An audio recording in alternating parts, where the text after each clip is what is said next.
여러분 안녕하십니까? 네, 다니엘을 12장까지 다 마쳐서 이제 다니엘서는 여기까지 하면 되겠다 그랬는데 다 마치고 나니까 여러 많은 이렇게 교회 혹은 성도님들이 여러 가지 다양한 형편의 이런 그 질문들을 해오셨습니다. 그래서 그저 답은 다 이미 이 다니엘 특별히 12장에 관한 문제에 대해서는 이미 자세히 말씀을 드려서 더 재론할 필요가 없지 않을까 생각을 하면서도 이렇게 또 저희 이메일로 아니면 저희 미션의 작은 외부로도 질문들이 많이 왔어요. 그러나 그 질문들은 다 요약하면 크게 두 가지였습니다. 그 두 가지여서 다니엘서를 마감했지만 한 번 더 그 질의응답 시간을 잠깐 갖는 것도 괜찮겠다는 이 생각을 해서 여러분들과 같이 몇 가지 나온 그 질문에 대한 이 대답을 드리도록 하려고 합니다. 질문의 요지를 나누면은 그냥 대군 미가엘을 예수님이라고 하는 이 부분에 대한 궁금함이 여러분들이 해주셨고요. 그 다음에는 가장 많은 부분들은 어딘가 하면은 1290일과 1335일에 대한 문제였습니다. 그 문제는 본 교회에서는 이 문제에 대해서 좀 다른 생각이 있거나 아니면 또 1290일의 기산점을 이렇게 508년으로 이야기하는 이런 이야기들, 여러 이야기들이 있어요. 그러나 다 요약하면 그저 두 가지로 나눌 수 있겠어요. 두 가지란 뭐냐면 대군 미가엘에 관한 이야기와 1290일, 1335일에 대한 문제입니다. 즉 이 말은 무슨 말이냐면 역사의 마지막에 관한 문제였습니다. 그래서 이 두 가지 문제에 대한 대답을 이미 다니엘서 안에 대군 미가엘에 대한 이야기는 다니엘 8장에 대한 질의응답 시간에 제 질의응답이 3개 있는데 첫 번째 대군 미가엘에 대한 답을 올려놨어요. 그리고 역사의 마지막에 대해서 다니엘 11장과 12장을 사실은 자세히 다뤘기 때문에 특별히 더 나눌 말은 없지만은 그래도 1290일과 1335일에 대해서는 여러분들이 이렇게 명쾌하게 이해하신 분도 있고 답이 충분히 얻으신 분도 있고 또 어떤 분들은 조금 더 한 번 더 자세한 이 설명이 필요한 것 같은 느낌으로 말씀을 주셔서 간단하고 단순하게 여러분들에게 마무리하는 시간을 한 번 더 갖도록 하겠습니다. 마무리를 하려고 합니다. 사실은 근래 제가 이렇게 예언의 파노라마를 8번까지 하고 그 마지막 시대의 미혹에 관한 이야기를 여러분에게 드리면서 이제 이 짐승의 표에 관한 부분을 말씀드리기로 했지만은 사실 다니엘 여기 11장, 12장 마지막 부분에 대한 이야기가 이게 겹쳐 나가기 때문에 혹시나 반복으로 인해서 이렇게 혼선이 있지 않게 하기 위해서 예언의 파노라마를 그동안 제가 쉬었어요. 그래서 여기에 오늘 이 말씀을 여러분에게 드린 다음에는 대재앙에서 막 9번부터 여러분들에게 또 말씀을 드리겠습니다. 그리고 그것들이 반드시 필연적으로 다니엘 12장의 문제나 대재앙의 서막이나 문제의 마지막 파트에서는 무엇인가 여러분들과 같이 꼭 함께 공감하는 그런 문제들을 다뤄야 될 필요가 있다는 것을 미리 말씀드리면서 오늘 이 시간을 먼저 다 질의응답 시간을 나눈 다음에 파노라마를 지속해서 대재앙의 서막을 지속해서 여러분들과 같이 나누도록 그렇게 하겠습니다.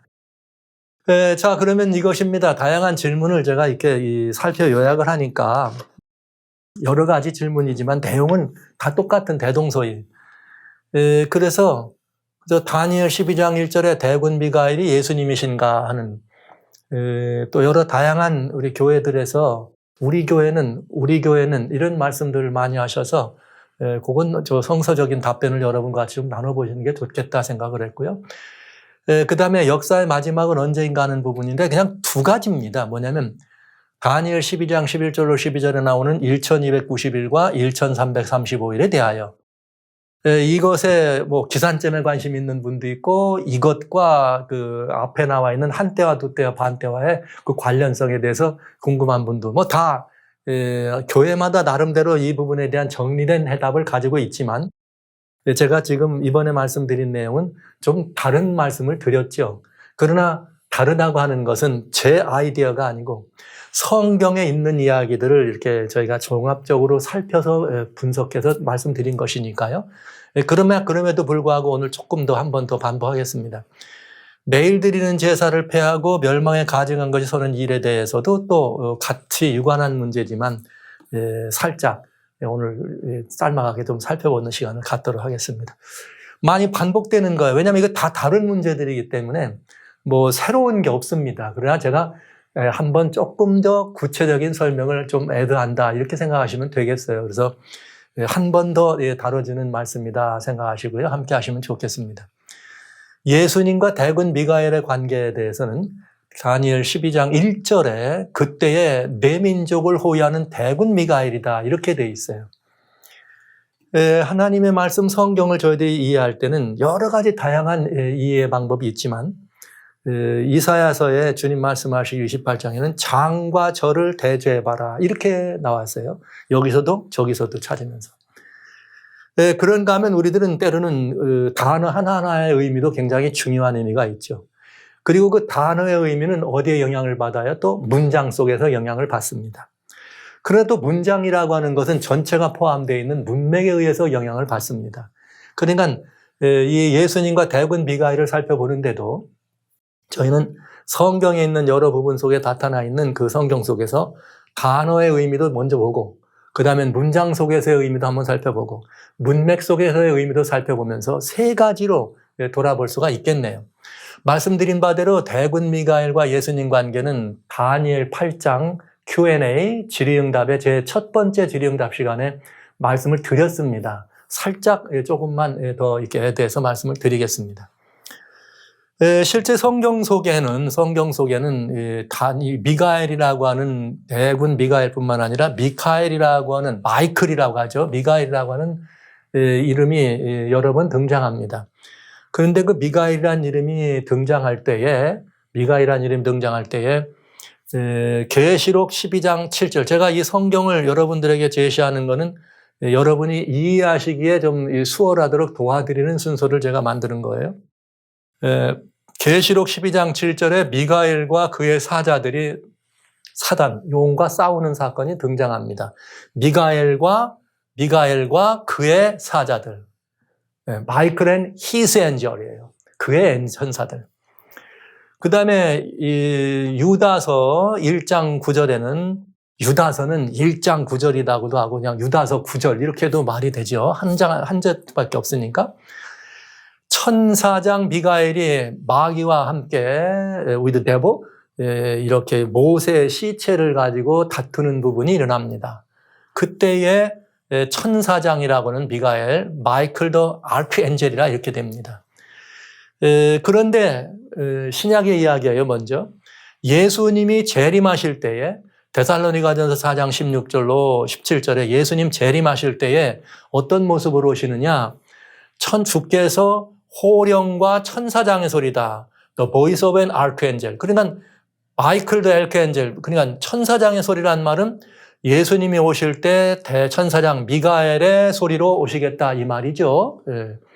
이렇게 돼 있어요. 신약 성경에. 그래서 미가엘과 예수님의 관계가 미가엘은 천사장이 분명하고 미사엘과 예수님의 관계는 예수님이 재림하실 때 천사장의 호령소리로 오신다. 이 말 외에는 이렇게 상황의 내용을 보면 요한계시록 10장과 요한계시록 18장에 미가엘일 수밖에 없는 한 분의 이야기가 나오지만 미카엘이라는 말이 안 나오기 때문에 빼고요.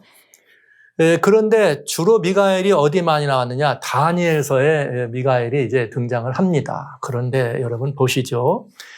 다니엘 10장 13절에는 미가엘을 군장 중 하나, 군대 장관 중에 한 분이다. 이렇게 얘기했어요. 그리고 너희 군, 여기 말하는 것처럼 내 민족을 호위하는 대군과 같이 표현할 때는 너희 군 미가엘이다. 이렇게 썼습니다. 그런데 다니엘 9장 25절에는 기름 부음을 받은 자란 말은 메시아란 뜻이죠. 메사야도 왕이다. 이렇게 나오네요. 그러면 여기를 한번 이렇게 잘 살펴보면 우리가 답을 얻을 수가 있어요.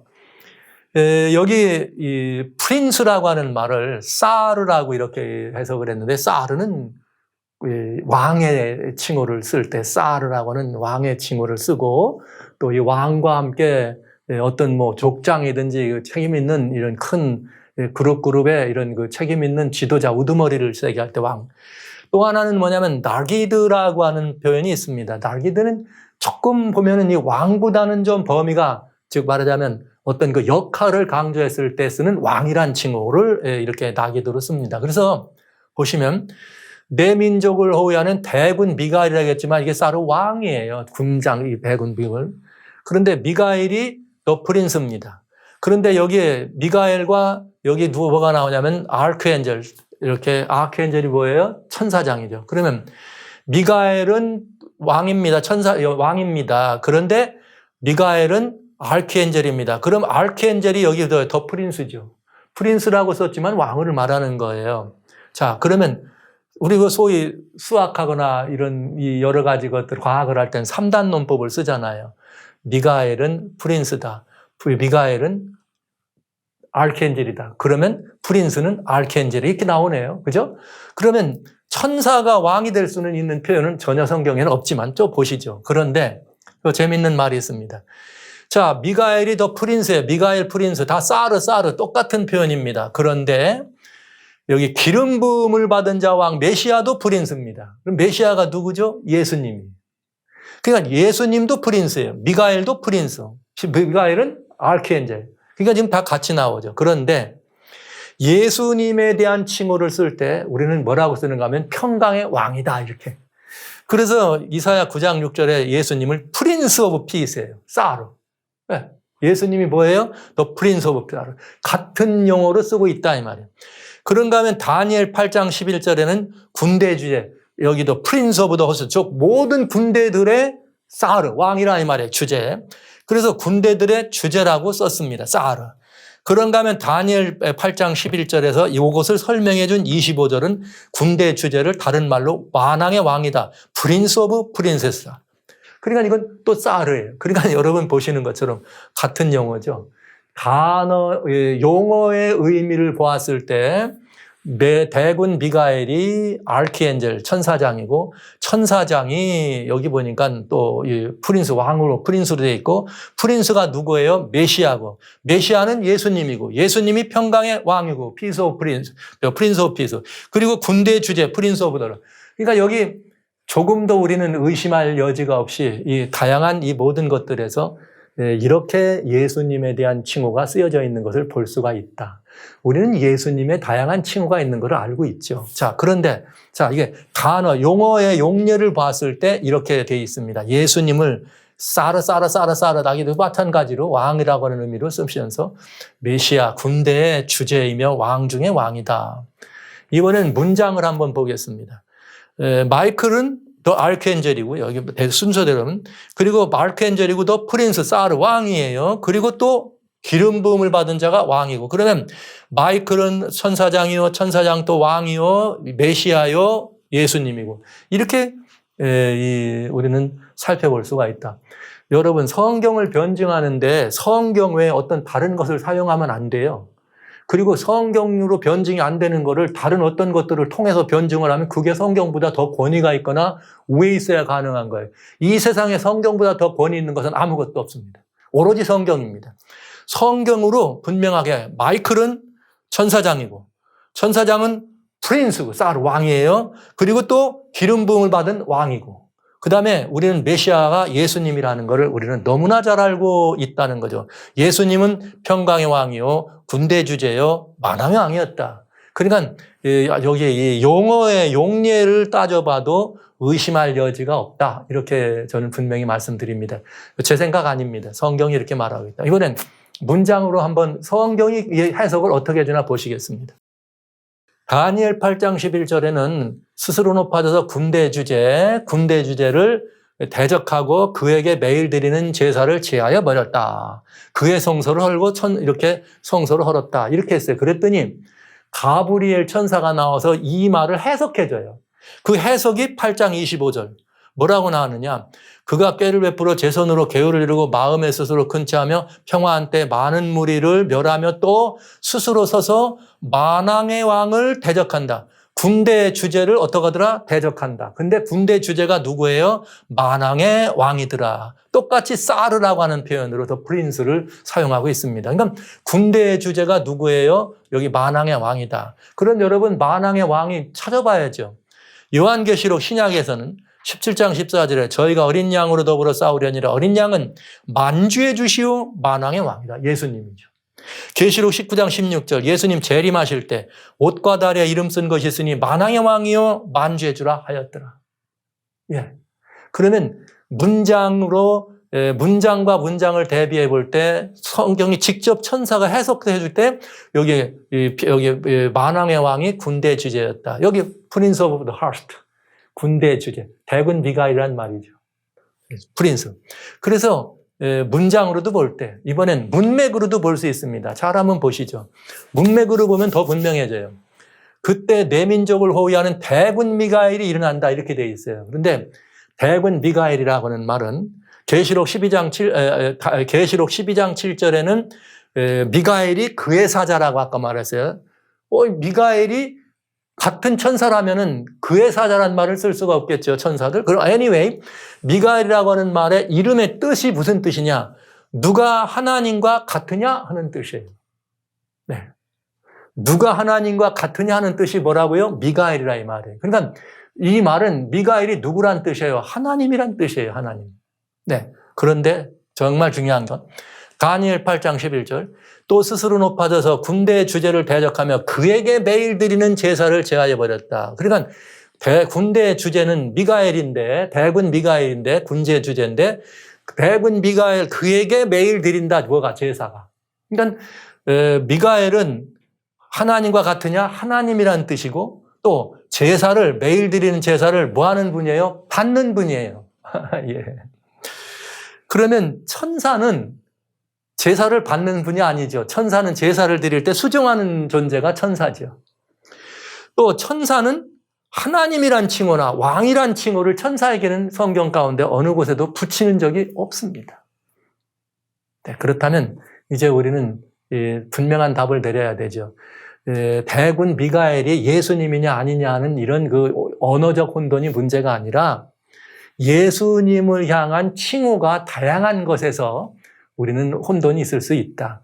그러나 그 다양성이라고 하는 것은 하나님이 우리에 대한 사랑에서 기인한 거지 우리를 혼돈하게 하기 위해서 나온 것은 아니라는 걸 알 수 있어요. 왜냐? 예수님은 우리와 함께 하신 하나님이라고 할 때는 임마누엘이다. 그래서 우리와 같이 하나같이 사람으로 되시고 인성을 쓰고 오신 분을 얘기할 때는 인자 예수님. 그렇잖아요. 여러분 예수님이라고 할 때 마태복음 1장 21절은 우리를 죄에서 구속할 자라. 이렇게 우리를 부르는 것과 똑같은 거죠. 우주의 주권자로 예수님은 누구예요? 만왕의 왕이야. 물론 이사야 9장 6절에는 평강의 왕이다. 만왕의 왕인데 평강의 왕입니다. 와, 이거 얼마나 아름다운 이야기입니까? 그런가 하면 인류의 구속주로 오셨을 때는 우리 오실 때는 메시아라는 칭호로 오십니다. 다 마찬가지 그리스도 메시아. 예수님은 우리들의 만왕의 왕이요 만주의 주요. 주라고도 소용하고. 그런가 하면 선악의 재댕투에서는 선과 악이 싸울 때는 예수님은 뭘 하시는 분인가? 모든 우주의 군대를 호령하는 사령관이십니다. 이게 뭐예요? 대군 마이클, 미가엘이다 이 말이죠. 왜냐? 선악의 전쟁을 싸우는데 용이 용의 사자들과 대들 때 계시록 12장 7절에 예수님이 어떻게 하는 거예요? 미카엘 군대의 주제 이름으로 그의 선사들과 함께 용을 맞서 싸우는 일을 보여주는 거죠. 그래서 군대의 주제인 대군, 즉 우주의 모든 화스트, 우주의 군대를 여호와의 군대를 진두지휘하시는 군의 통수권자다 이런 말입니다. 그러니까 대한민국 대통령은 군인은 아니지만 국군 통수권자인 것처럼 우주를 지휘하는 우주의 군대인 이 천사들을 지휘하는 천사의 통수권자라는 뜻으로 마이클이라는 말을 썼다 이 말이에요. 그래서 대군 미가엘이라고 한 거예요. Great Prince 마이클이라고. 예수님 재림하실 때는 또 어떻게 와요? 천사장의 호령이라고 그랬으니까 마이클이잖아요. 마이클. 미가엘의 호령소리라는 말이잖아요. 천사장이니까 미가엘의 호령소리와 하나님의 나팔로 친히 하늘을 쫓아오시겠다. 그러니까 예수님이 이 모든 이 재림의 역사를 하면서 그 모든 아마겟돈 전쟁을 평정하면서 오실 때는 대군을 호령하는 천사장의 소리로 오시겠다. 그런데 성도들을 돌볼 때는 우리의 군대장, 너희 군, 너희를 위하는, 여기 나온 것은 내 민족을 호위하는 대군. 와, 이건 뭐예요?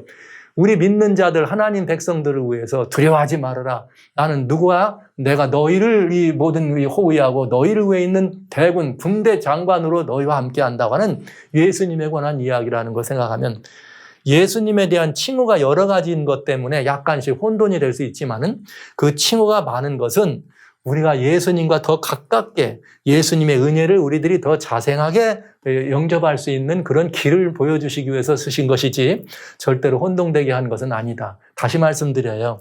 성경의 어떤 부분들을 우리가 이렇게 살펴볼 때 이것이 성경적인 원리를 따져볼 때는 성경은 성경으로만 풀어야지 성경 외에 다른 어떤 것들, 어느 누구의 글, 어느 누구의 말 이런 것들, 어느 철학자, 어느 무슨 아무리 훌륭한 목사님, 누가 뭐라고 말한 건 중요하지 않아요. 성경은 성경으로만 답을 내려야 합니다. 근데 이렇게 성경은 이 용례로, 용어로, 문장으로도 직접 하늘의 해석으로도 또 이렇게 그 의미를 보는 문맥에서 나타나는 의미. 보니까 군대의 주제는 매일 드리는 제사를 받는 군이구나. 이렇게 돼 있어요. 여러분, 대군 미가엘이 만약에 천사라면 군대 주제가 만약에 대군 미가엘 할 때 천사라면 그에게 매일 드리는 제사, 천사에게 그 제사를 드립니까? 아니잖아요. 그러니까 군대의 주제는 뭐예요? 제사를 받는 분으로 나온다 이 말이에요. The Prince of the 여기 이 군대 주제가. 그래서 예수님과 대군 미가엘은 의심할 여지도 혼선될 여지 없이 여러분 분명하다는 것을 이렇게 말씀을 드립니다. 자, 그럼 두 번째 얘기가 되겠는데 역사의 마지막은 언제일까? 다니엘 12장 11절로 12절에 매일 드리는 제사를 폐하며 멸망케 할 미운 물건을 세울 때부터 1290일을 지낸다. 그리고 기다려서 1335일까지 이르는 사람은 복이 있다 그랬는데 대부분 여러분들이 여기에 질문한 게 뭐냐면 우리는 이거의 기산점을 압니다. 그리고 그 기산점이 뭔가 하고 봤더니 전부 508년 클로비스 임금 때 얘기해요.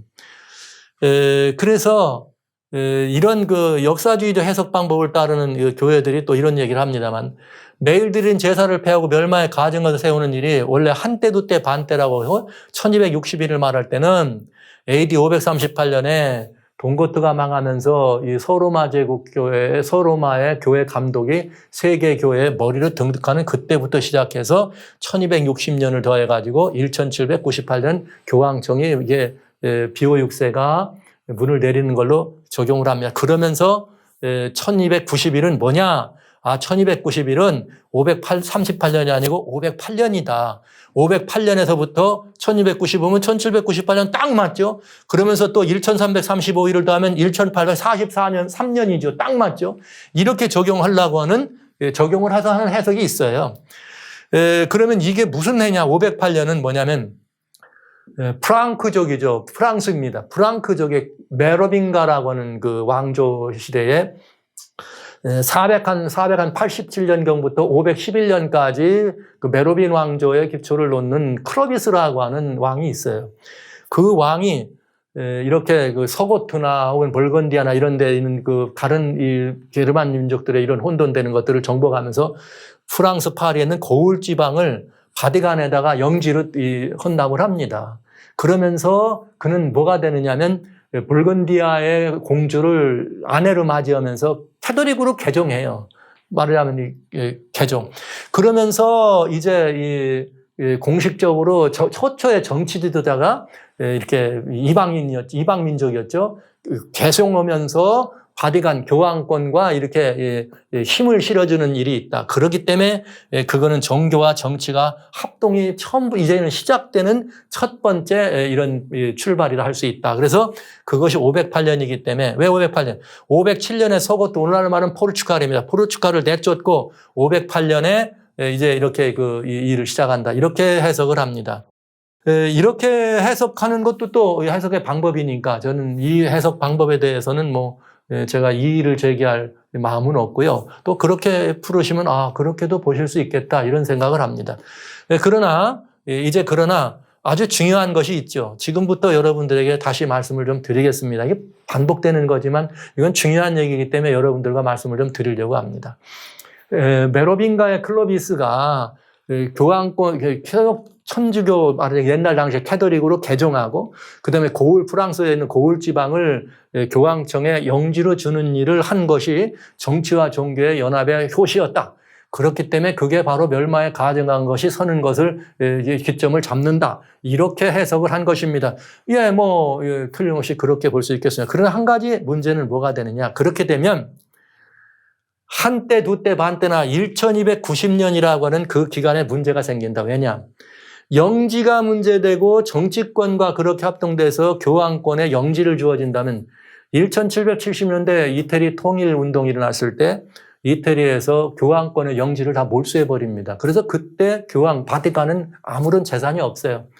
말하자면 1900년대 들어와서 무솔리니 시대에 그걸 다시 돌려주는 일이 벌어지죠. 그러니까 그것은 역사적으로 의미가 없는 일이 돼버린다는 거죠. 그러니까 약간의 좀 어려움이 있습니다. 그리고 일정이 절묘하긴 하지만은 좀 해석상의 어려움은 있다는 걸 말씀드리면서 다니엘 11장과 12장이 말씀드리고 있는 매일 드리는 제사를 금하고 멸망에 가증한 것을 세우는 일이 뭔가 이걸 보면 답이 나오게 돼 있어요. 왜 그런가?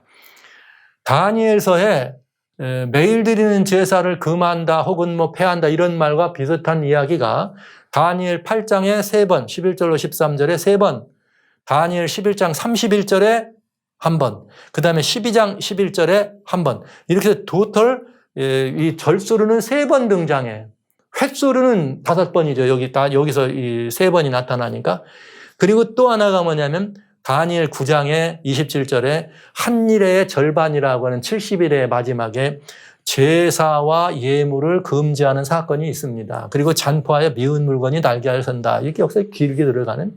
그래서 제사와 예물을 금지하는 일이 있다. 그러면 이제 우리는 매일 드리는 제사를 금하는 문제와 제사와 예물을 금지하는 문제는 좀 다른 문제입니다. 그래서 그건 먼저 한번 보시죠. 뭐가 다른가? 제사와 예물을 금하는 일이 있는데 그건 무슨 일이냐? 답이 히브리서 10장 5절로 10절에 아주 정확하게 나와요. 예수님이 이 땅에 오실 때 얘기해요.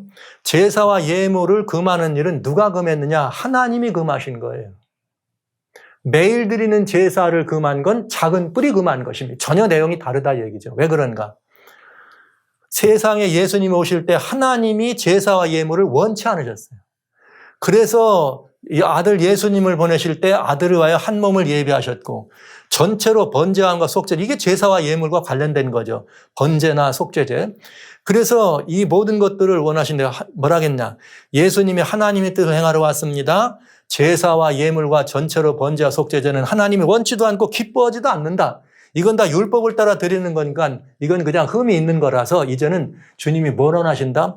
아들 하나님이신 예수님이 직접 오셔서 돌아가심으로 이 모든 것들을 다 완성시켜서 이제는 더 이상 제사와 예물은 필요 없도록 하신다. 이거 하나님 뜻이라. 그래서 예수님이 이 뜻을 쫓아 예수님의 몸을 단번에 드리셨어요. 그래서 첫째 것, 즉 제사와 예물, 속죄로 번제 이 모든 걸 드리는 흠 있는 것을 완성시키고 이제는 폐지되게 되는 것이죠. 그러니까 제사와 예물을 폐하는 일은 하나님이 원하셨던 일이다 하는 걸 우리가 보면 됩니다. 그러니까 이제 남는 거는 뭐냐? 제사와 예물은 빠지면은 매일 드리는 제사에 관한 성경은 3번밖에 안 남는다. 그러면 3번이 언제냐? 2번은 작은 뿔 시대예요.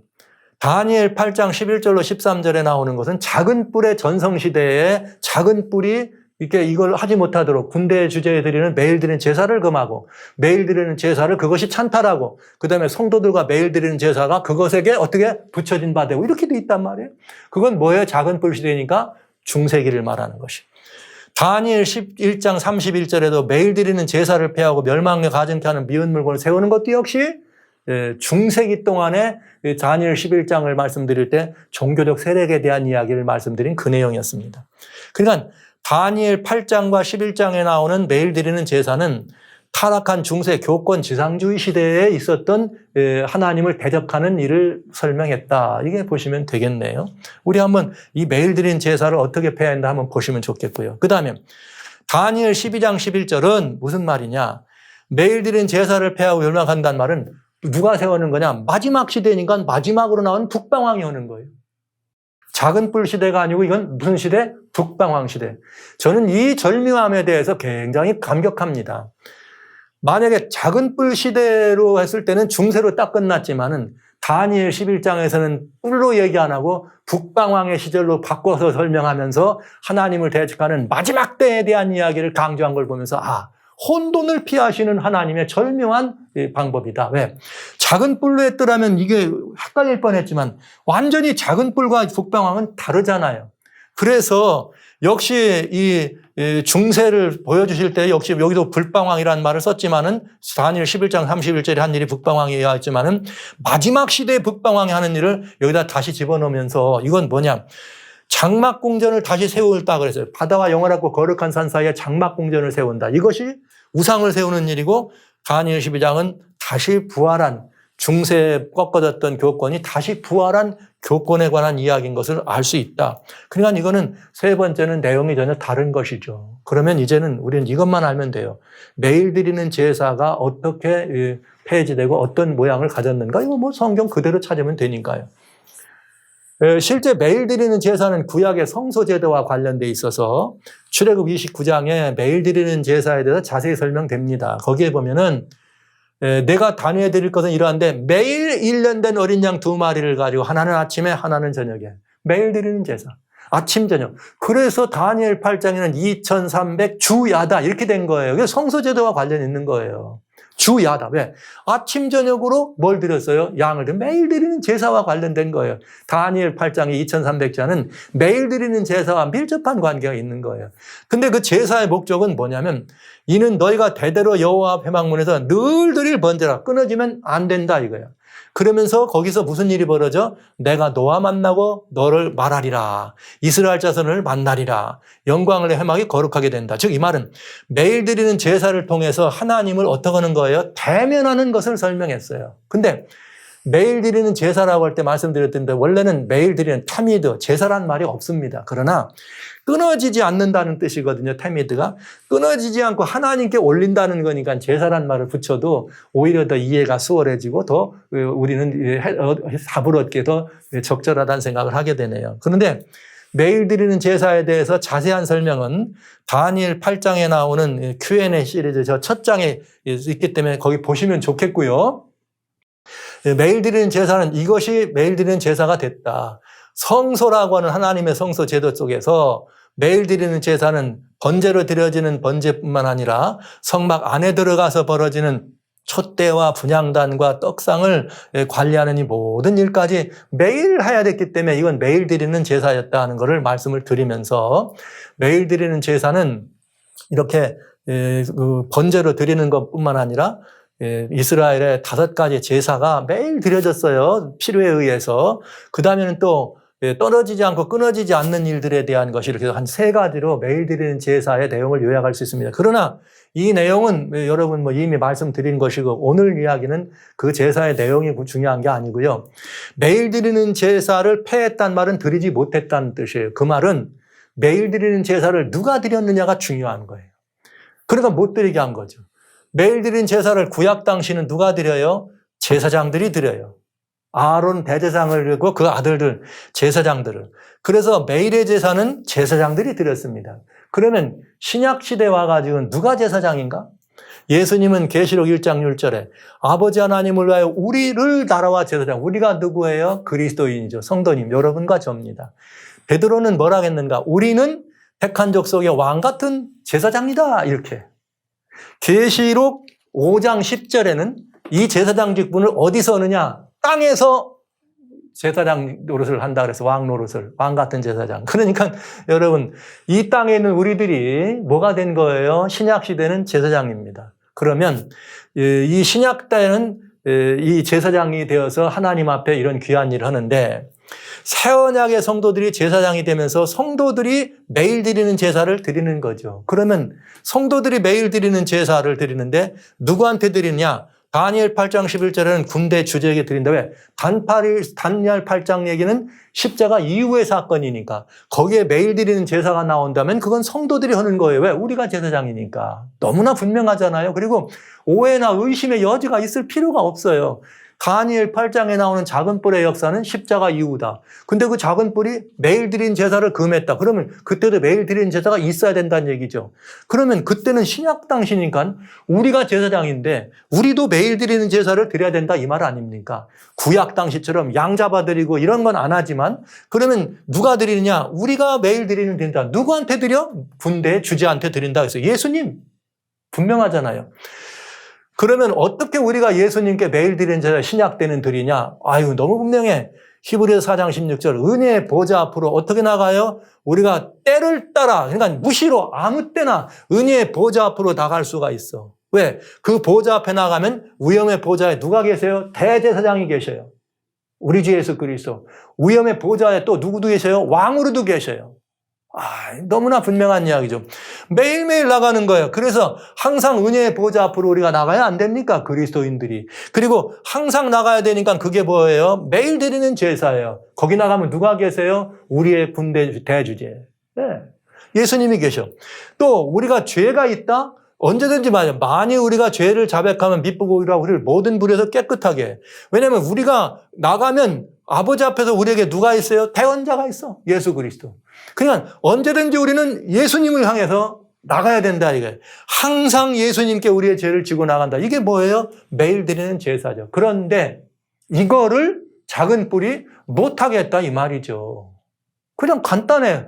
성경 오해할 게 아무것도 없어요. 여기에. 자, 중세 타락한 기독교가 군대의 주제 즉 예수님에게 우리의 대제사장이라 위엄의 보좌 우편에 앉아 계신 예수님에게 매일 드리는 제사를 폐했다. 드리지 못하게 하고 멸망에 가증한 것을 세우게 하다. 우상 세웠다 이 말이에요. 무조건 멸망에 가증한 건 우상으로 보시면 절로 실수하지 않습니다. 그런 건 이게 지금 다니엘 8장의 예언이잖아요. 그럼 실제 이런 일이 있었나? 보시자고요. 실제 중세교회는 교권 즉 사제권을 강화해서 나중에 너무 사제권이 강화되니까 교권 사제줄의 사제가 누구예요? 교회의 제일 최고의 감독. 그러면서 이 감독이 나중에 뭐가 돼요? 세속적 군주까지 영향력을 행사하는 교황이 되는 거죠. 매일 드리는 제사, 미사라고 하는 매일매일 드리는 예배예요, 미사가. 성례전이에요. 매일 드리는 성례전. 누가 드려요? 매일 드리는 제사. 누가 드려요? 사제가 드려. 개인이 드리지 못해. 그 다음에 또 죄의 사면권도 누가 가졌느냐? 사제가 가졌죠. 그래 고해성사가 있는 거 아닙니까? 고해성사가 처음에는 참여를 하는 것이 점점 이 교권이 강화되면서 초대 교황이라고 말할 수 있죠. 그레고리 대제 때부터는 완전히 이게 하나의 형식으로 형식화가 되면서 고해성사를 중심으로 교권, 사제권이 강화되는 일을 우리는 보게 됩니다. 그리고 하나님의 계명을 교회의 권위로 바꿔버렸죠. 그러면 이것이 실제 중세교회가 행한 일입니다. 그러니까 매일 드리는 제사를 폐했다고 하는 중세의 역사는 이미 거기서 정확하게 성경적으로 설명된 걸 알 수 있어요. 즉 성도들의 제사장 권한을 박탈하고 하나님과 직접적인 교통의 길이 어떻게 된 것? 막힌 것이 매일 드리는 제사를 폐하는 것이에요. 우상을 만들 수밖에 없는 이유는 우상은 경배의 문제잖아요. 하나님께 나가지 않고 우상에 나가도록 하는 것이죠. 그게 이제 그 자리에 누가 있는 거예요? 교권이 앉았으니까 교권 우상이라고 우리는 볼 수가 있다. 이것이 중세교회가 한 그런 일입니다. 얼마 동안? 중세 교권 지상 수의 시대 동안 한 때와 두 때와 반 때 42달 1260일 이렇게 해서 교황 비호 6세가 끝날 때 완전히 끝납니다. 그러나 1798년에 중세라고 하는 것이 끝나지만 성경은 그렇게 말하지 않더라. 왜? 그 교권이 다시 부활하는 걸 일러주죠. 그래서 다니엘 12장에는 뭐라고 나왔느냐. 이 모든 것들의 끝이 언제까지냐 물어봤어요. 그랬더니 하늘에 있는 거룩한 자가 한 때, 두 때, 반 때를 지나고 성도의 권세가 다 깨어지기까지 그렇게 되면 모든 일이 끝나리라 하더라. 자, 그러면 여기 한 때, 두 때, 반 때는 이미 앞에 성경에 7번씩이나 한때 두때 반때 42달 1260일. 한때 두때 반때라고 할 때는 사단의 핍박하는 기간을 설명할 때는 한때 두때 반때를 썼고 42달을 쓸 때는 사단이 하나님을 대적하는 때는 42달이라는 말을 썼고요. 2번 아니고. 그 다음에 1260이라고 하는 말은 언제 썼느냐. 하나님이, 성도가 하나님과의 관계를 쓸 때는 1260일을 썼습니다. 7번 나오는데, 여기 다니엘서에, 여기 다니엘서에 3번 나오고, 요한계시록에서, 다니엘서에 2번, 요한계시록에 5번 나오면서 그렇게 쓰여집니다. 그런데 한때, 두때, 반때는 뭐에 관한 얘기냐? 다니엘 8장이나 다니엘 11장에 정한 때, 끝에 관한 거예요. 정한 때, 끝에 관한. 이미 정해진 시간의 끝을 말한 거예요. 그러나 여기 이 말한 한때, 두때, 반때를 지나서 정한 때 끝이 지나고 또 성도의 권세가 다 깨어질 때 끝이 난다. 그래서 이게 지금 웬일인가 더 궁금하게 된 거죠. 그래서 다시 다니엘이 물어보는 거예요. 잘 못 알아듣겠어요. 그럼 어떻게 되는 거예요? 했더니 이 말은 마지막 때까지 갈 거야. 그런데 마지막 때가 언제냐? 사람이 연단받고 정결하고 희게 되고 이렇게 악한 사람 악을 행하고 악한 자는 깨닫지 못하고 지혜 있는 사람만 깨닫는, 그게 마지막 때야. 그러니까 다니엘이 이게 얘기해 준 것이 한때 두때 반때고 성도의 권세가 깨진다니까 이게 그럼 뭘 중세로 적용해야 돼요? 어디로 적용해야 돼요? 그건 중세로 적용하면 이미 역사가 끝났어야 되잖아요. 그러니까 안 맞잖아요. 근데 다니엘이 그렇게 궁금한 건 다시 물어본 거예요. 그랬더니 이거는 마지막 때에 관한 얘기야. 마지막 때. 뭐에 관한 얘기가 아니고 정한 때 끝, 즉 2300주야나 한때 두때 반때 얘기가 아니고 마지막 때라 이 말이에요. 그때 가라. 근데 그때의 사람들은 이렇게 될 거다. 이 마지막 때에 대한 이 성경의 짝꿍이 요한계시록 22장에 딱 나옵니다. 자, 내가 내게 말해 이 책의 예언의 말씀을 인봉하지 말라. 때가 가까우니라. 마지막이에요. 그때 사람들이 어떻게 됐냐? 불의한 자는 불의, 더러운 자는 그대로 더럽고 의로운 자는 그대로 의를, 거룩한 자는 그대로 거룩하게 하라. 이 말은 무슨 말이에요? 이제는 주님의 간섭이 없고 이제 사람들의 모든 삶과 행동이나 그런 모든 성품이나 인격이 고정됐다. 이거 더 이상은 뭐가 없는 거, 희망이요. 왜 그런가? 요한계시록 16장에 보면은 재앙이 7개 떨어지는데 4번째 재앙 때부터는 회개하지 않더라. 그 재앙을 만나고도 사람들이 회개하지 않더라. 5째 재앙, 그렇게 큰 재앙을 만나도 회개하지 않더라. 6번째, 7번째 재앙, 회개하지 않고 뭐 하더라? 하나님을 회방만 하더라. 이제 더 이상 회개하는 사람이 없어요. 여러분, 예수 그리스도의 은혜의 구속의 공로는 우리가 회개할 때라야지만 그것이 우리들에게 적용됩니다. 즉, 이 말은 예수 그리스도를 영접할 때라야만. 근데 더 이상 예수님을 찾지 않고 회개하는 사람이 없으면 더 필요가 없잖아요. 그래서 그냥 이젠 놔둬라. 더 이상 예수님의 은혜를 필요로 않는 세상이 돼버렸다. 이떠죠. 여기 보세요. 다니엘은 그거를 연단을 받아 스스로 정결하게 하고 희게 하지만 악한 사람은 악한 행하고 악한 자는 아무도 깨닫지 못하고 끝나더라. 노아가 방주를 만들어서 120년 동안 방주를 뚱땅뚱땅 큰 소리로 외치면서 방주를 만듭니다. 방주를 만든 건 나만 살라고, 짐승들만 살라고 한 게 아니죠. 누구든지 방주를 어떡하라? 들어오라. 이거 아니에요? 근데 아무도 안 들어가. 심지어 세상에 있는 짐승들도 방주 안으로 이게 짝을 져서 들어가는 걸 사람들이 보고도 아무도 안 들어가. 이게 그 소리 아닙니까? 악한 사람은 악을 행하려니 아무도 없고 깨닫지 못하더라. 여기 불의한 자는 불의하고 더러운 자는 그대로 더럽더라. 고정됐다 이 말이에요. 이때에 어떤 일이 벌어지는가? 매일 드리는 제사를 폐하며 멸망케 하는 비울 물건을 세울 때부터 이거 1290년 3월 기다렸다 복이 있다. 이렇게 나온 것이에요. 그러니까 매일 드리는 제사를 폐하고 멸망에 가증한 것을 세운다고 하는 것은 다니엘 11장 45절에 장막궁전을 바다와 영화롭고 거룩한 산 사이에 태운다 이 말입니다. 그때 뭐가 오는 거예요? 북방왕과 함께한 모든 악의 끝이 이르니 도와줄 자가 없더라. 이게 마지막 아닙니까? 그러니까 이 사건은 중세의 사건과는 다른 사건이다. 성경은 뭐라고 말했냐? 중세의 그 작은 뿔이 계시록에 통해 보면 부활될 거라 이거였어요. 죽게 된 상처가 낫더니 온 땅이 그를 따르더라. 부활한다 이거예요. 부활한 다음에 무슨 일이 벌어져요? 그 짐승이 우상을 만들고 경배하지 않는 자는 다 죽여. 이게 장막궁전을 바다 거기에 세우는 사건이 되는 거 아니겠어요? 그런데 실제 작은 중세 교권이 부활해야 되는데 사자상이었던 7머리 중에서 하나가 죽게 됐는데 사자상이 다시 부활하는 게 나와요. 야, 이게 놀라운 이야기죠. 2015년 파리 COP21이라는 회의 때에 11월 30일부터 12월 12일까지 파리에서 지구 온도 올라가는 거 안 된다. 수면 상승이 막아보자. 이런 것 때문에 회의할 때 바티칸의 이 바실리카에다가 교회가 직접 사자상을 프로젝트 했다니까요. 이게 무슨 뜻이에요? 여기 원 라이언, 한 사자 머리 하나예요. 온말 처치. 아니, 이게 있을 수 있습니까? 교회가 양을 하든지 예수님을 여기다 프로젝트 하든지 뭐 십자가를 프로젝트 하든지 성경을 프로젝트 하면 되는데 사자를 해. 무슨 뜻이에요?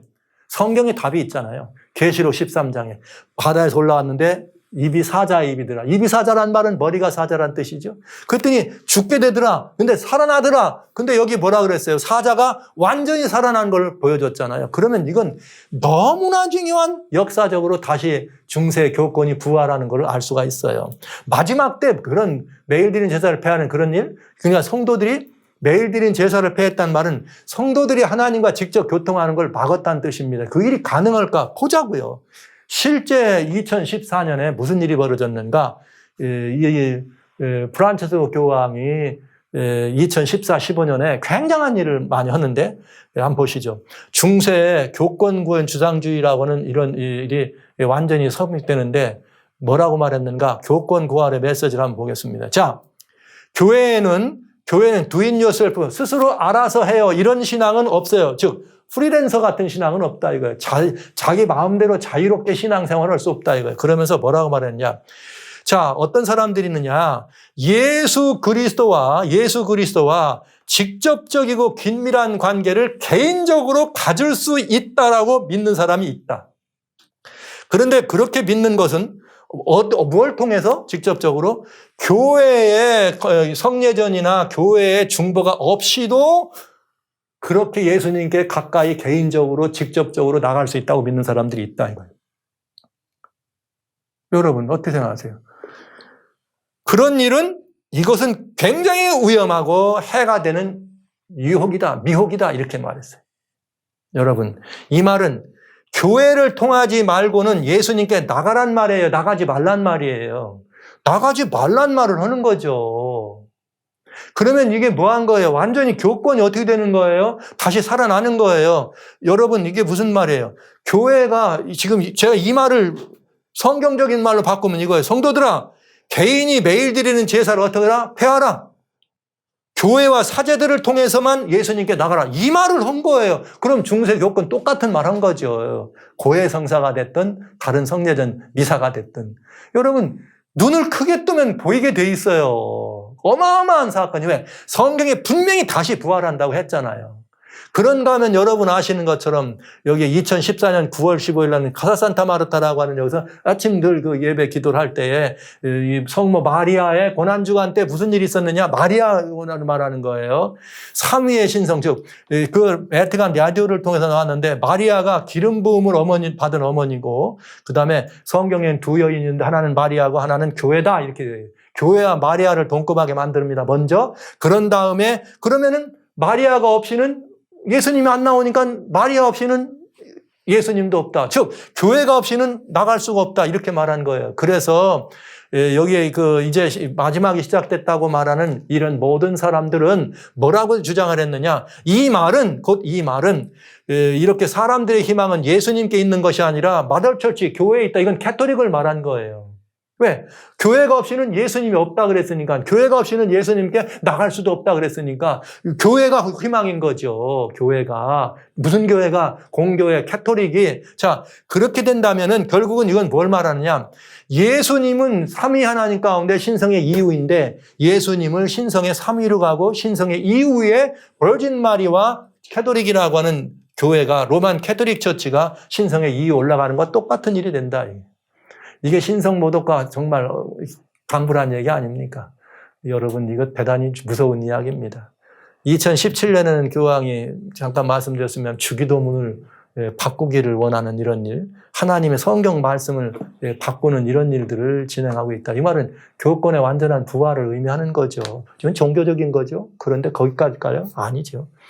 2020년에 5월 14일 날 바티칸에 이르려고 했던 글로벌 팩트가 코로나 팬데믹 때문에 10월 달로 옮겨집니다. 올려지면서 월드 리더, 세계 모든 리더들, 정치, 종교, 경제, 사회, 교육, 문화, 제반 리더들이 다 모여서 글로벌 팩트, 한 패키지로 꾸려가자 이 말이죠. 그렇게 해서 정치와 종교의 합동을 시도하려고 하는 시도가 2020년 여기 10월 달부터 시작된 것입니다. All Brothers라고 하는 그런 슬로건을 가지고요. 그리고 또 2022년 내년입니다. 거기서부터 출발한 것이 에브라함 패밀리 하우스라고 하는 이런 새로운 이 신앙을 지금 이렇게 진행하고 있는데, 여기는 이건 뭘 말하냐.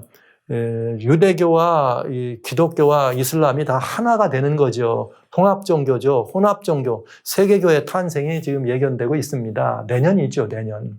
자, 그러면 실제 에브라믹 이 하우스라고 하는 여기에서 주장하는 건 유대나 기독교나 이슬람만이 아니라 바하이라고 하는 이건 그냥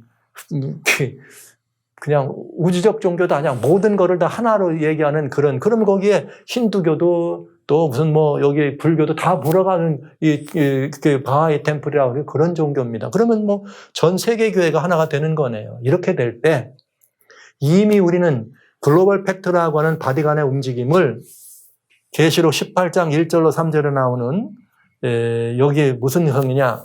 큰 성 바벨론인데 귀신에 쳐서 더러운 영이 모이는 곳. 종교적 연합이죠. 각종 다 모여.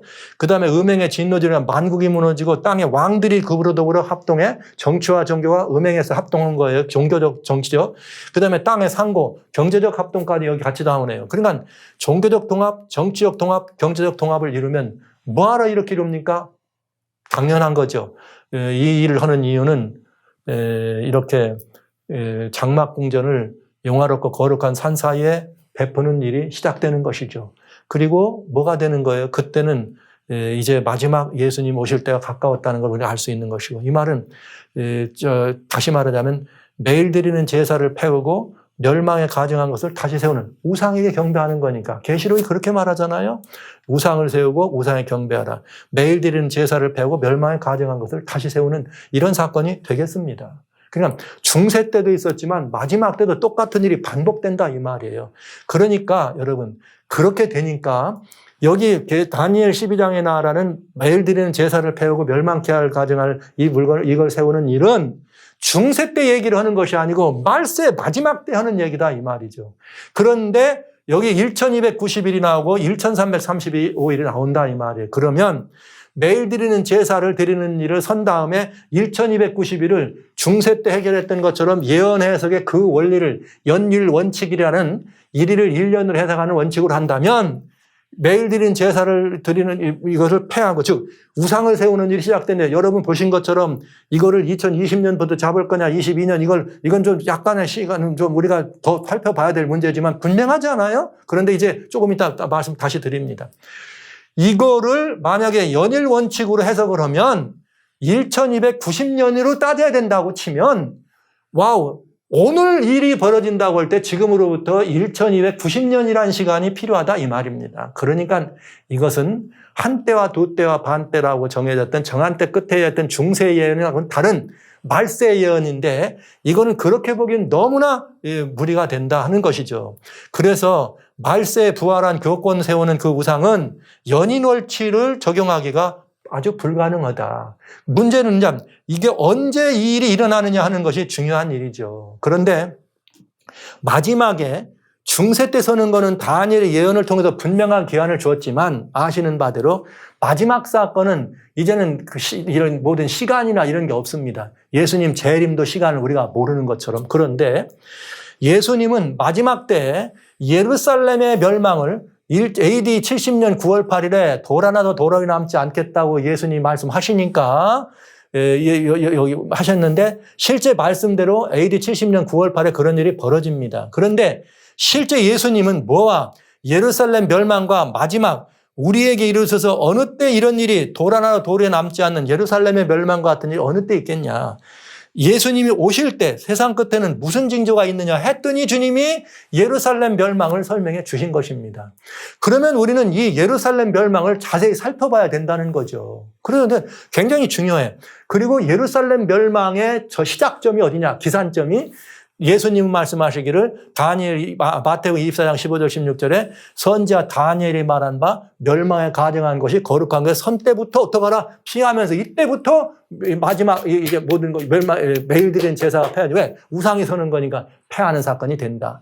이것을 누가복음에서는 군대들이 예루살렘을 둘러쌀 때는 도망가라 이렇게 설명했단 말이에요. 그러니까 예루살렘 멸망은 마지막 때 이 시대에 이거와 아주 중요한 예수님이 직접 아까 건 다니엘이 중세를 예언해주고 말세 있을 걸 얘기했지만 못 알아들으니까 마지막 때 가라 그랬는데 예수님은 직접 마지막 사건을 이렇게 설명해 주셨다고요. 그러면서 정확하게 대비해 주시는데 어떻게 대비했느냐. 예루살렘의 멸망을 자세히 보면은 우리는 여기서 굉장히 중요한 교훈을 얻을 수가 있습니다. 이게 지금 제가 여러분들에게 예언의 파노라마에서 한번 말씀드렸고 지난 다니엘 12장에 이걸 말씀드렸기 때문에 지금 한번 다시 설명하면 세 번째예요. 근데 오히려 3-4번이니까 제 마음은 좋네요. 왜? 이게 굉장히 제가 의미가 있다고 보는데 성도님들이 조금 그 일에 좀 더 밝은 깨우침이 있기를 바라면서 오히려 기간이 잘 됐다고 생각하는데 자 보시죠. 1차 유대 로마 전쟁이 일어났을 때에 예루살렘의 세스티우스 장군이 로마의 12군단이라는 말은 12개 군단이라는 뜻이 아니고 12번째 군단인 12군단이 예루살렘을 포위합니다. AD 66년 수장절 즉 초막절이에요. 초막절 때는 이스라엘 사람들이 다 모이잖아요. 초막절 때는 모이는데 유대력으로 7월 15일부터죠. 자, 그렇게 사람들이 모이는데 12군단이 여기 1차 포위 때 그 예루살렘을 포위합니다. 거기서 9일 동안 포위했다가 그냥 이유 없이 떠난 거죠. 의미도 없이. 그래서 도망가니까 아무 이유 없이 도망가니까 일개 군단이 약 한 3,500명 정도 돼. 12군단이 거의 다 전멸하다시피 해. 그리고 여러 사람이 함께 다 살상 약 6,300명 정도가 살상 죽고 다친 사람이 그 정도 된다 이 말이에요. 이렇게 되니까 베스파시니안이라고 하는 이 타이타스 장군의 아버지인데 그를 사령관으로 해가지고 예루살렘을 완전히 부셔버리려고 한 거죠. 그런데 로마라고 하는 나라의 내정, 네로 때 막 불지르고 이렇게 하다가 다음 근데 오토라고 하는 임금은 또 막 석 달밖에 통치를 못하고 죽고 이런 내정이 불안해가지고 이게 다시 두 번째 들어오는데 시간이 많이 걸렸어요. 두 번째 포위는 언제냐? AD 70년 4월 14일 날 6월절 3일 전에 포위가 됩니다. 그런데 1차 포위 때는 예수님이 너희가 둘러싸이는 걸 보면 피하라 그랬잖아요. 예수님을 믿던 사람들은 다 피했어요. 그리고 하나 중요한 게 있어요. 예수님이 뭐예요? 사도 바울도 그런 가르침을 했지만 이런 모든 이렇게 율법을 따라 지키는 것 제사 예물을 내가 이제 폐했다. 성소에 드리는 모든 절기나 월삭이나 이런 걸로 뭐 하지 말라? 편론하지 말라. 즉 이 말은 무슨 말이에요? 이제 그런 거 지키지 마. 모일 필요도 없고. 그런데 유대인들은 1년에 3차례씩 예루살렘에 모여야 돼. 유월절 때 예루살렘에 모이고, 그 다음에 이제 오순절 때 모여야 되고, 그 다음에 초막절 때 모여야 돼. 그런데 이미 절기가 끝났으면 모일 필요 있습니까? 없습니까? 없잖아요. 그리스도인들, 예수님을 믿는 사람들은 이제 주님의 교훈에 따라서 예루살렘으로 가요, 안 가요? 안 간다고요. 왜? 그건 이미 패한 거니까. 안 가니까 2차 포위 때는 아무도 죽지 않았다, 이 말이에요. 그리스도인들은. 왜? 안 가니까. 주님 명령을 들으면 그대로 완전합니다. 그런데 보시죠. 자, 1차 포위가 66년 9월에 9일 동안 했다가 풀었는데 2차 포위가 70년 4월 14일이에요. 이게 준비하는 기간, 포위될 준비 기간이 약 3년 7개월이에요. 약 3년 7개월. 3년 7개월이면 유대력으로 말하면 1290일입니다. 여러분, 놀랍지 않아요? 무섭지 않으세요? 이거는 예루살렘 멸망은 실제적 기간이었어요. 그런 다음에 2차 포위 기간은 얼마 동안이냐? 4개월 3주 4일이에요. 145일 동안 감싸 있었습니다. 이건 예루살렘 멸망이에요. 그러다가 완전히 AD 70년 9월 8일 예루살렘이 돌 하나도 도리에 남지 않고 끝났습니다. 중요한 교훈은 이런 시간이 걸렸다는 건 오늘 우리에게 중요하지만 여기에 그리스도인은 아무도 없었다는 거예요. 왜? 예수님의 말씀을 따라서 예루살렘으로 절기를 지키려 가지 않았단 말이에요. 산으로 피하라고 하는 말을 듣고 다 도망갔다 이 말이죠. 여러분 잘 새겨 들으시기 바랍니다. 이 시간들은 실제 기간입니다. 그러면 이제 중요한 건 이거예요. 마지막 시대에 매일 드린 제사를 폐하고 멸망에 가증한 것을 선다 그랬는데, 그러면 마지막 시대에 그 멸망에 가증한 것을 서는 사건의 시작이 언제부터냐 이 말이에요. 예루살렘은 1차 포위했다가 그냥 유야무야 끝나더라고요. 이유도 없이. 그러다 결국 당했죠. 근데 저는 가만히 보니까 작년 2020년 글로벌 팩트 할 때 전 세계가 막 난리 났었습니다. 이걸로 모인다고. 올브라더, 그 교황 프란체스카는 10월 3일 날 아시시에 거기 가가지고 막 올브라더즈 사인까지 하고 오면 다 한다. 그때 하려고 그랬잖아요. 그랬다가 코로나 이런 것도 물론 있었지만 미국 대통령 도널드 트럼프 대통령이 그때 당시에 코로나 걸리는 바람에 오지도 않아. 그러니까 뭐 유야무야 끝났잖아요. 그래서 이게 굉장히 의미가 있지 않을까 보는 것입니다. 또 그렇지 않으면 내년에 있을 아브라함 패밀리 하우스가 혼합 종교가 탁 탄생하면 그때부터 이제 뭔가 일이 벌어진다. 그러면 내년부터일까? 이 기산점을 우리는 저 1차 포위 때는 분명히 군대들이 에워싸이는 걸 보았잖아요. 그럼 2차 포위도 어떻게 될까요? 자, 이거죠. 2차 포위는. 자, 법령을 만들고 이것들을 안 지키면 어떻게 하는 거예요? 다 몇이든 죽게 한다는 법령이 내리면 군대들이 쌓이는 거 똑같은 일 아닙니까?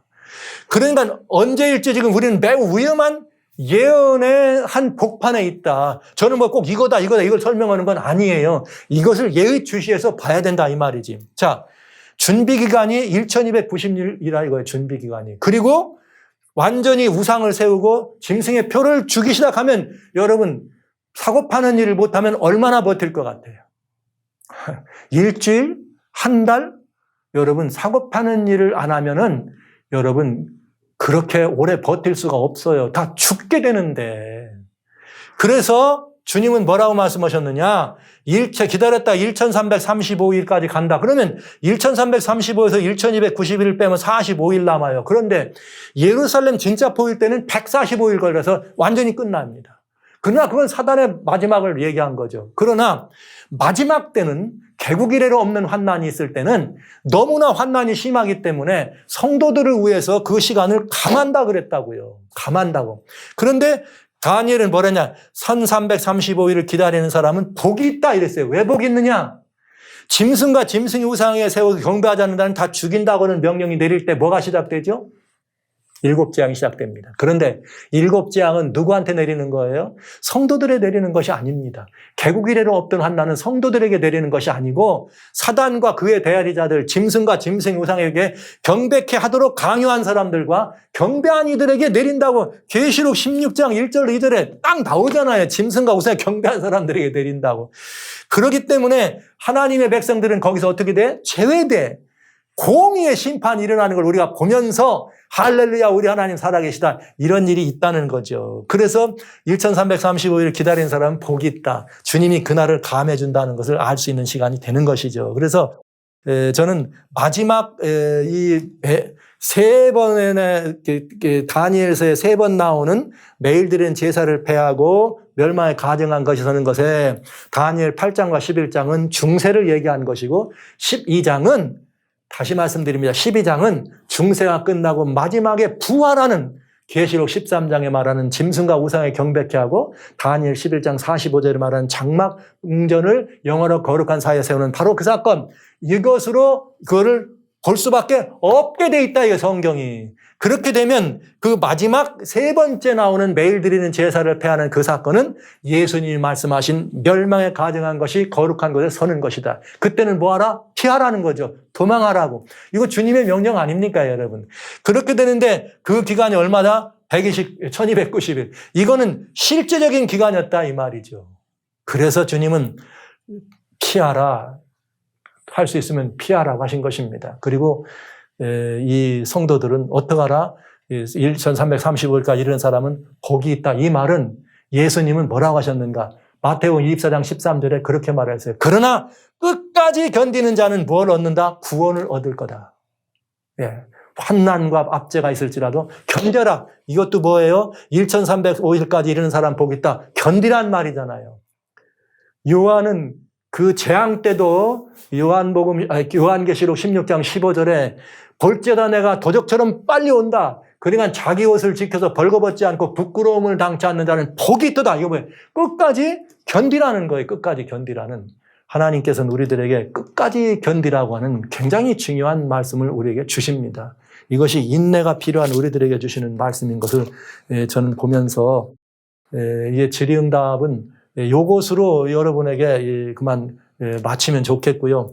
매일 드리는 제사에 관한 거, 그 다음에 마지막 사건에 관해서 제가 이렇게 다시스로 가는데 지금 지난번에도 말씀드렸습니다만 여러분들이 지금 전화로 한국 전화로 통화하지 말고 문자로 보내세요. 이 문자로 보내시면은 여기 이 책을 보내드립니다. 그래서 함께 우리가 마지막 시대에 어떻게 하나님의 백성이 되어야 될 것인가에 대해서 한번 깊이 생각해 보시고 이 매일 드리는 제사가 얼마나 중요한가, 우리들의 제사장권이 얼마나 중요한가를 여러분이 한번 함께 깨닫는 시간이 있으셨으면 좋겠다 하면서 무료니까요. 연락 주시면은 바로바로 진행해서 보내드리도록 하겠습니다. 자, 이렇게 해서 여기까지 여러분과 같이 이 다니엘서를 다 보았습니다.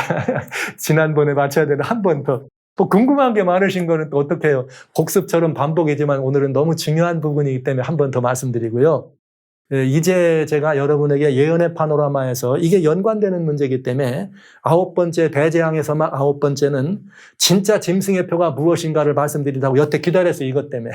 다음 시간에 이거 말씀드리면서 그 다음에 그 상황에서 우리가 견디기 위해서 주님은 산으로 가라고 할 때 그럼 그게 어떻게 해야 될 것이냐, 이런 문제에 대해서 여러분과 같이 집중적으로 다루는 시간 앞으로 준비하겠습니다. 그래서 여러분이 감사드리고요. 혹 성경을 이해하거나 해석하실 때 생각이 다를 수 있습니다. 생각이 다르면 욕하지 마세요. 왜 그렇게 욕하고 심한 말로 막 이렇게 하시는지, 어떤 분들은 막 굉장한 막 우리 교회가 이랬는데 말이지 하면서 제가 그 말씀을 드리면서 그리스도인인가 이런 생각이 들더군요. 그래서 성도 여러분, 우리는 그리스도이신 예수님 안에 있는 사람들입니다.